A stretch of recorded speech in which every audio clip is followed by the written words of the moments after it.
The US economy is a bit like that friend who swears they're doing great, but then you see them nervously eyeing the Apply Now button for a job at Arby's.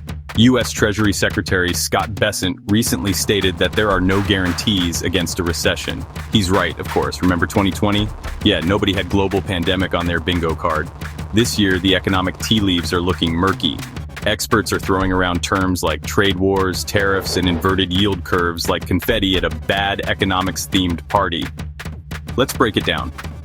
Basically, there are a bunch of factors making people nervous about the economy, and it's unclear if those fears are overblown or the prelude to a full-blown recession. It's enough to make you want to hoard canned goods and start practicing your bartering skills. But before you build that bunker in your backyard, let's look at what the experts are saying. When it comes to predicting recessions, economists are kind of like weather forecasters in a hurricane zone. They know bad happened, but they're not sure when, where, or how bad it'll be. Some experts, like those gloomy folks at JP Morgan, are predicting a 40% chance of a recession.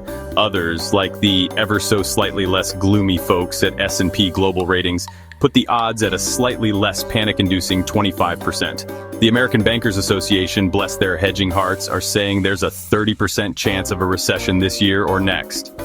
But wait, there's a catch. They say it all depends on how long these pesky trade wars last. It's enough to make you want to scream, just give me a straight answer.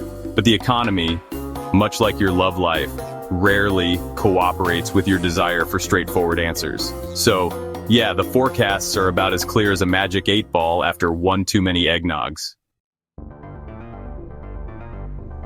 One of the biggest buzzkills for the economy right now is the ongoing trade war. It's like watching a tennis match where both players are just whacking the ball as hard as they can, with no regard for the rules or the court. Tariffs, those pesky little taxes on imported goods, are a major point of contention. The Trump administration argues that tariffs protect American jobs and businesses. Critics, however, argue that they're actually hurting the economy by driving up prices and creating uncertainty. It's a classic case of, he said, she said, but with billions of dollars and millions of jobs hanging in the balance.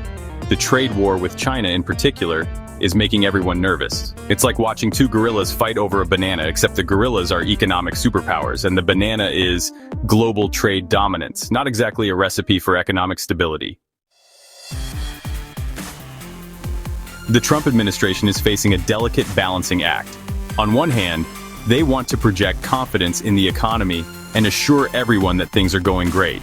On the other hand, they're also the ones implementing policies that are contributing to the very uncertainty they're trying to downplay. It's like trying to put out a fire by pouring gasoline on it, while simultaneously telling everyone that everything is under control. The administration's insistence on tariffs and their unpredictable trade policies are making investors and businesses nervous, which could ultimately hurt the very economy they're trying to protect.